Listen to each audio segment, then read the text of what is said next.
Hey everybody, welcome to the next episode here. Today we are going to reassemble the right lock and lock plate on this Army Navy C.S.L. If you remember last episode, we disassembled it.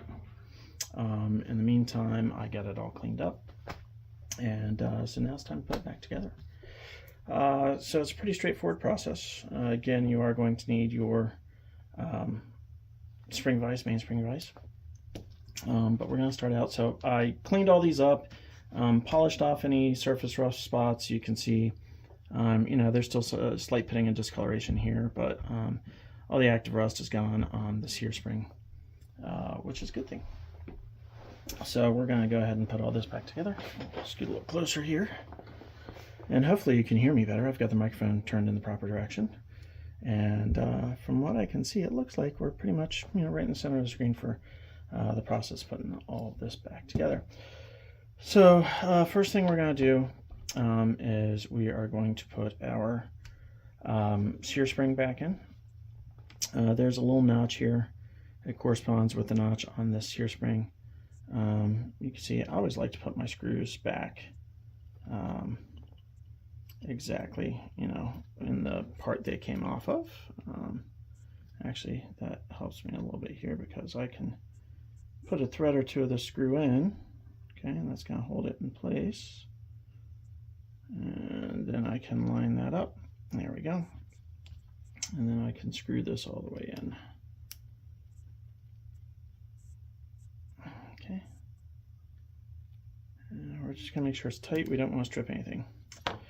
All right, so the next piece is going to be the sear. The trigger bar always comes out. This is a screw thread down here. This is non-threaded, which tells me, and you can always see, so we know that this is the right sear because the Brits always marked the right. So this is the right hammer screw. You can see it's got a cone on it. There's a little notch cut into the sear pin here. They always mark the right hand side of their guns.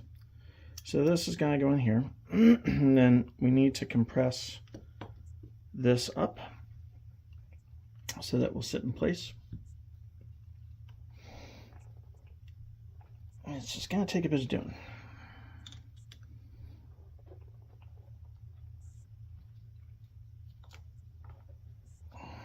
Takes a lot of doing, actually. All right, I'm trying to remember how I did this on my one on the other side. I wound up chucking this up in the vise, getting my third hand, as Jack Rowe calls it. And there we go. All right, so we've got that there.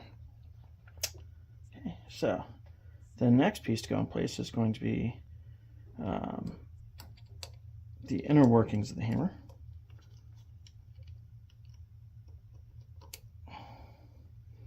She's going to go right through there. And that allows us, we're going to leave this at uncocked, a place to rest this here. Hooray. That's good. All right, so the nice thing now is we can take our bridle, okay, we can fit it over all this, and that's going to hold it all in place for when we put the hammer and the mainspring and everything else in. So again, I tend to put my screws in first, just so that way I'm not fumbling with all of them one at a time. And then we're going to go ahead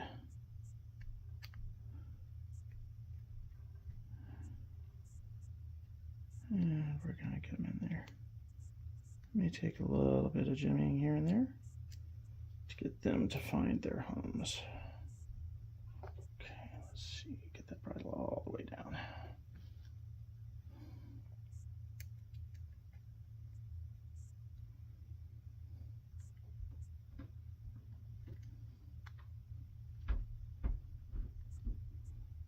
There it goes. There's some advantages and disadvantages to this magnetic tip screwdriver. I mean, the advantage is, it's going to stay in the slot a little better. The disadvantage is if you need to reposition the slot so that you don't mess up any of the finish on things, it can be a little bit harder. And then also if there's any tiny little bits of metal shaving or metal dust from where you've polished or whatever, it tends to pick it up. All right, so there's that one. We'll get another one on up here.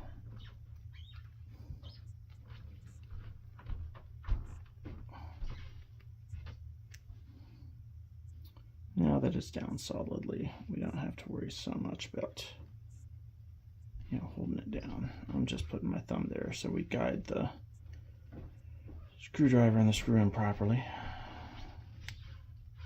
Gives me something to rest against here. Again, that magnet makes it kind of tough to find the slot initially. It just wants to grab onto the outside of the screw and you gotta kind of force it in. All right, and again, we're not torquing the crap out of these. We're just getting them down nice and finger tight. Okay. Now we don't have to worry about the lock works flying out everywhere. Okay, so the next piece is going to be the mainspring. And if you recall, when we took this off, we used a mainspring vise to compress the mainspring, which is what we're going to do again. Okay.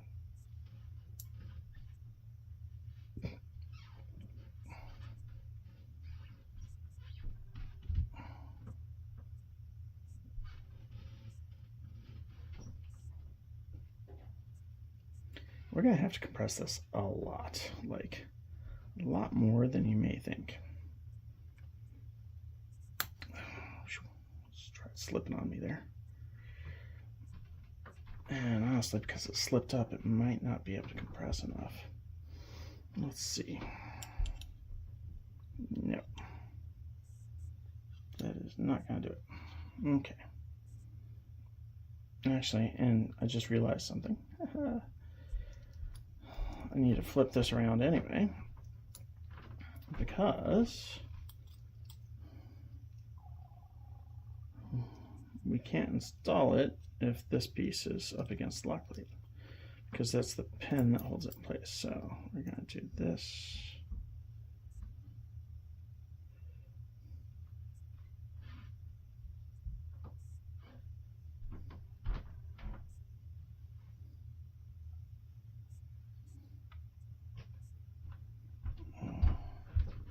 You can see I'm positioning it so that it's right on the edge. That way we can actually get it in there.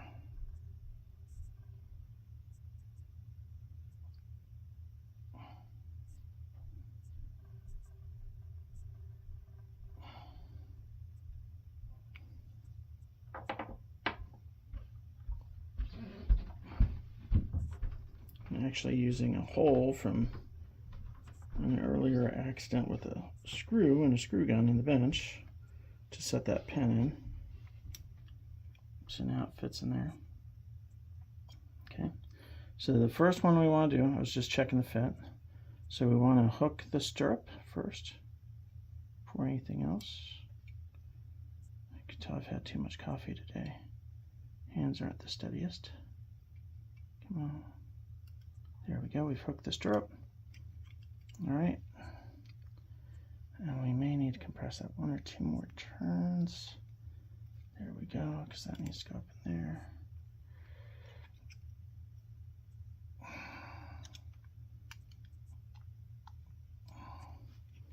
Just needs a hair more compression.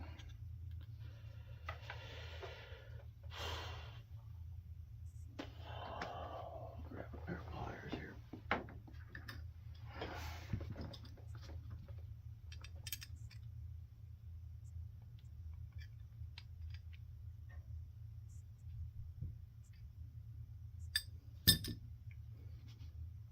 So we'll hook the stirrup again. There we go. There we are. All right, so we can tell it's compressed enough when this will slide in underneath that catch for the mainspring on the tumbler. And so now we simply slowly decompress the mainspring.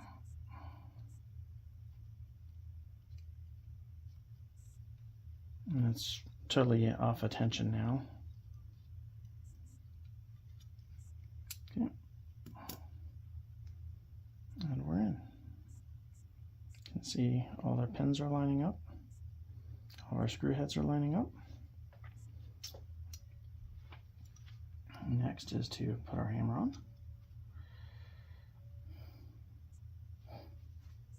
So we know we're decocked. If I pull back, it would go to cock. And this slipped on a heck of a lot easier than it came off. If you remember, I had to pound this one out with a brass punch and a brass hammer. Go ahead and find our thread there. There we go, very good.